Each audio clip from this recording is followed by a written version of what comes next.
I'm Corbett Wall with DB Auction, here with your feeder flash for Tuesday, September the 20th, brought to you in part by Safeguard. Safeguard wants to know, is your dewormer working? Text the word SAFE to 48109 to find out. Also, you'll be entered to win a Traeger grill. For more information on Safeguard, go to Merck Animal Health. Fake meat doesn't satisfy.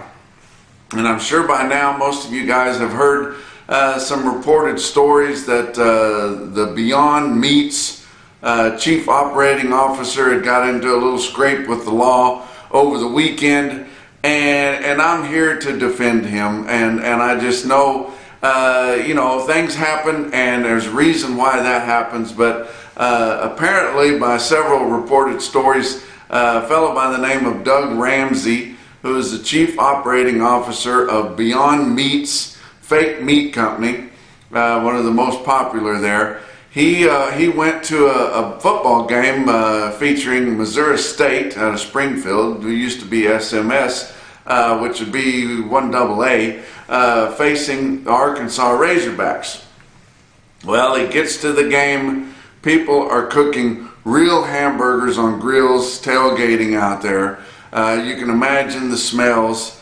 They had steak kebabs out there, people eating all beef hot dogs, ribs. I mean, all the smells were in the air. Well, you can imagine the way he was feeling, not being able to eat any of that real meat, being that he's one of the head dogs there, the fake meat company, and then there he is with some lentil mash soaked in liquid smoke. And probably getting a hard time from a lot of people, and then goes to the game. The Razorbacks didn't fare really well until late in the game, and they finally pulled it out, and they should have dominated. But then he gets back, and the traffic's horrible, and somehow or another, somebody's car gets up close to his, a little Subaru car gets up close to his, and is touching his car tire, and he goes off. He finally had enough of it. I'm not sure if alcohol was involved. They didn't say whether it was or not, but there was no real meat involved. And he was hangry, is what he was. And he jumps behind that car and does a Hong Kong Phooey punch into the back of the car, busts out the back window, threatens to kill one of the people that were in there. That person gets out. He gets up, starts hitting him, and tries to bite the man's nose off.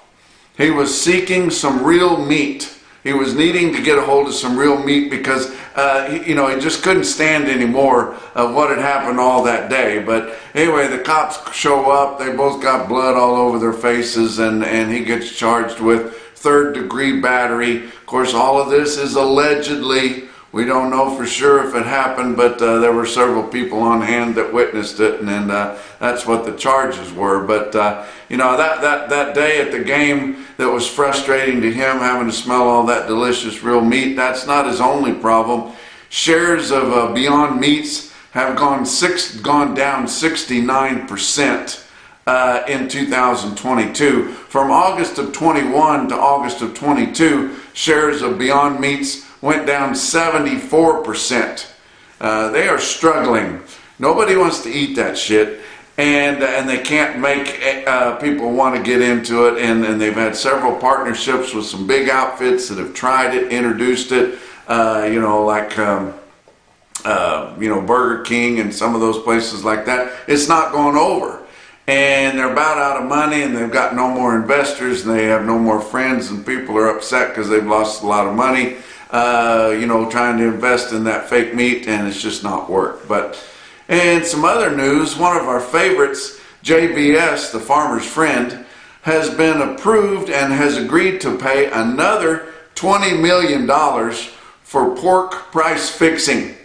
Now, do you think that they only price fix in the pork industry? We know that they've price fixed in the poultry industry, and we know how they operate. They started that out down there in Brazil, which is the normal way of doing business in that part of that country, and they've continued to do that since they've come in. and took United States by storm, and now they're the biggest protein provider in the world. But that's how you get ahead, evidently. But now in that class action suit, JBS has paid a total of $57 million in reparations there, and Smithville has provided $80 million to pay for that. It's an ongoing deal, and it's not going away yet.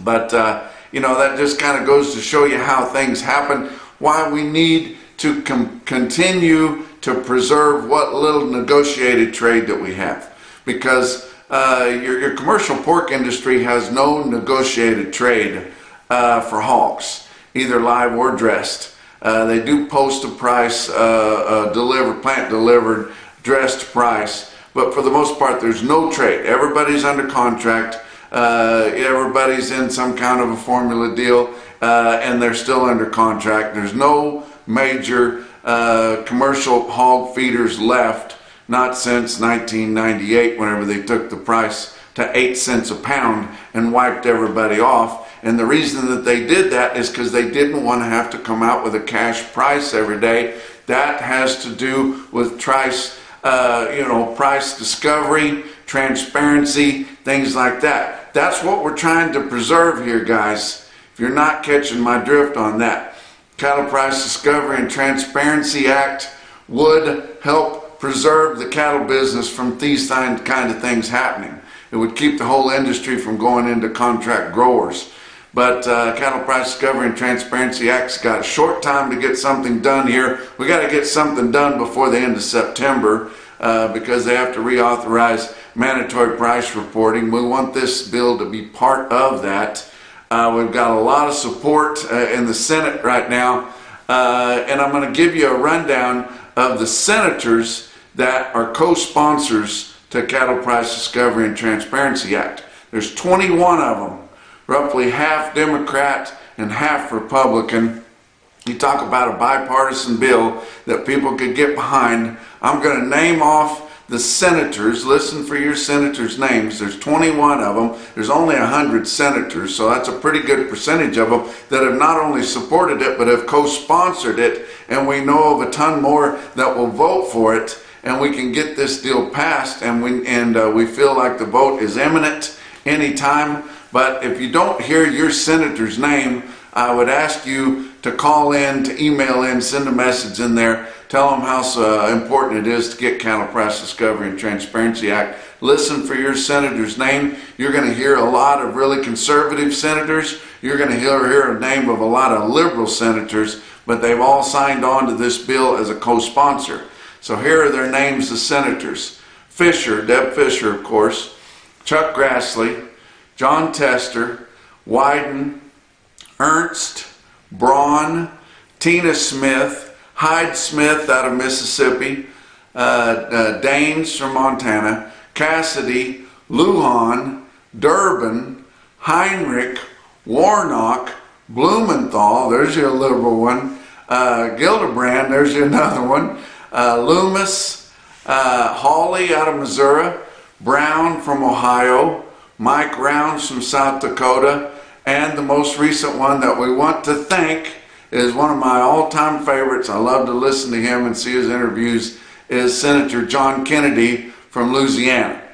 So we appreciate all those people, those distinguished senators for co-sponsoring this bill. We need to get it come up for vote so that we can get it passed. We believe that if we get it passed by a big margin, that will go a long ways in getting it passed in the House, and we desperately need to get this bill. We want to preserve this industry for future generations. Let's talk about your board. On Monday, October live cattle futures up 22 cents at 145.72. December down 7 cents at 150.90.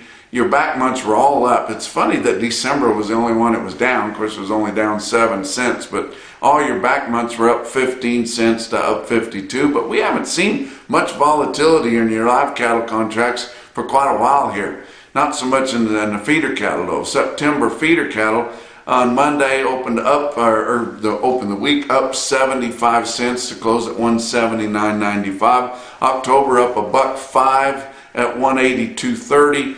Your back months were all up big from 72 cents to 105. Corn on Monday was only up a penny, closing regular trading at 6.78 1/4 cent. Soybeans up 12 3/4 cent at 14.61 1/4.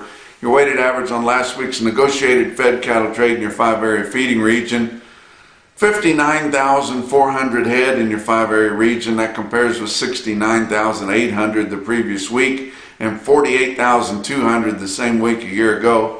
Live sales steers and heifers range from 140 to 147, and all those higher prices from 145 and up happen on Friday.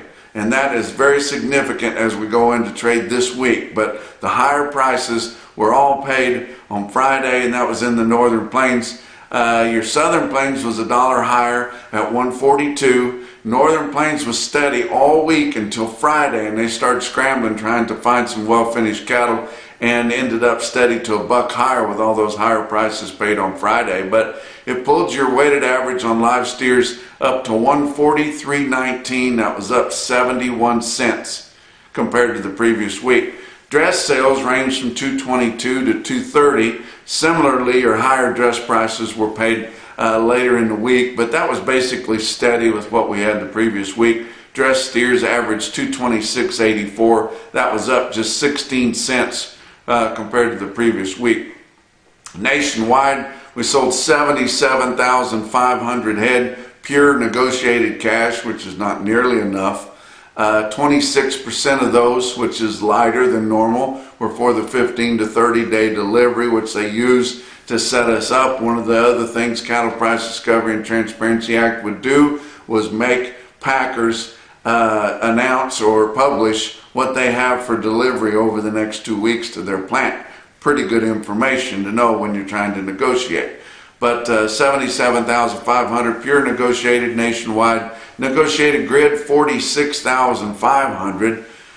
Forward contracts only 15,900. And formula sales 289,800 head. Those are the ones that open that thing up for price fixing. But I tell you what, one of the most bullish things that we've seen was on Monday, just yesterday, Iowa sold 225 head, 147 cash price FOB right there. That would have been the extreme top on just a few sales last week. We've already seen that this week. As far as I'm concerned, that's the market, 147, guys. Talk about your box beef cutout values, which they've really been struggling here, but that's some seasonal weakness that we've seen. Choice cuts on Monday afternoon up a nickel at 250, 245. Selects down again, down 76 cents at 225.89, stretching that choice select spread out to $26.56. Talk about what else is going on. Beaver County Stockyards is going to have a big sale here today on Tuesday, expecting 4,500 head, 2,500 feeders, a lot of loads of yearlings in there, guys, 1,500 calves, be a lot of premier consignments coming in, 500 cows, including a big dispersal from the late Earl Simmel estate. He's going to have 3 loads of 5 to 6 year old cows. They'll be bred, but they'll be P1s. They're sorting the calves off of them to sell there at Beaver here today on Tuesday also. But the rest of them will be short and solids and broken mouths, but they'll also be P1 cows and really good quality cows there. But Jeff Slatton told me that he's got big consignments of cattle coming from all 5 surrounding states there, including Oklahoma, where they do business in the eastern end of the Oklahoma Panhandle. So check out Beaver County Stockyards on dvauction.com. They start early at 8 o'clock in the morning. Talk about your feeder cattle market. Your real-time index on DV Auction late in the day on Monday was at 176.10 based on an 800-pound cash steer up through middle 12 states. That was down 36 cents from your RTI ending last week. So it was a little bit lower in your sales around, not a whole lot lower, but I thought they might hold steady to a little better, and they were just kind of uneven all over. But you look at your big high volume sales on Monday, Oklahoma National Stockyards in Oklahoma City had 6,800 head. Feeder steers there $3 to $5 lower and spots 7 lower. Didn't see that coming. That was a lot weaker than what I expected. And then feeder heifers steady in a light test. But steer calves $2 to $6 higher. Heifer calves were mostly steady. They do have good market reporting there in Oklahoma City, and I trust that trend just happens that way sometimes.